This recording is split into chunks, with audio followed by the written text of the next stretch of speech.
You may know the Brodbeck Ironworks 2x72 grinder ships to you unpainted. So here's kind of the journey that I went through painting mine.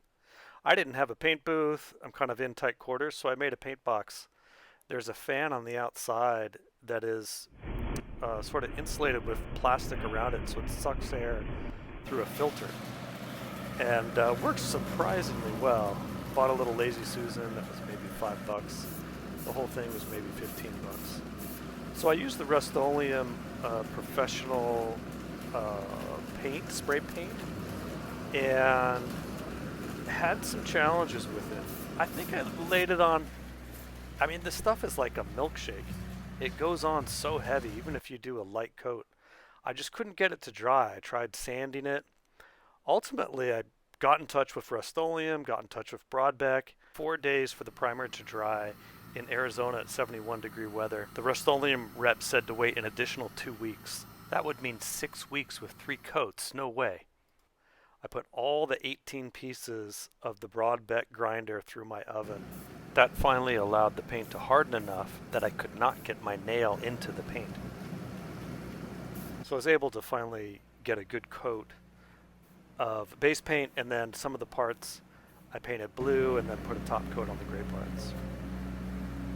Now at each phase, so there's ultimately two primer layers and then a top coat. And then miraculously, it still all fit together really, really well. I didn't have any problems. I didn't have to sand any of the joints to get it in. When it came to wiring, I thought I'd just use the 3 main wires, but got instructions from Vince over at Brodbeck how to wire all 6 wires properly. And then of course I have to show heat shrinking because man, this is one of the most satisfying things of life. Is to heat shrink cables. This is it, all put together.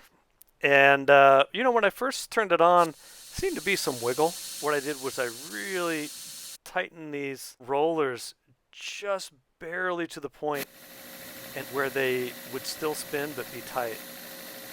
And so that kind of allowed me to get everything good enough. Now the grinder's just a tool, so I figured I'd put in a little bit of the first grind that I did. I am new to all of this, and my flat grinds were really not good at all. But at least I'm getting better results than I had with my Harbor Freight grinder, that's for sure. This is also my first sand my knife that I ever made. Well, I'm happy with where it turned out and learned a ton making that first knife.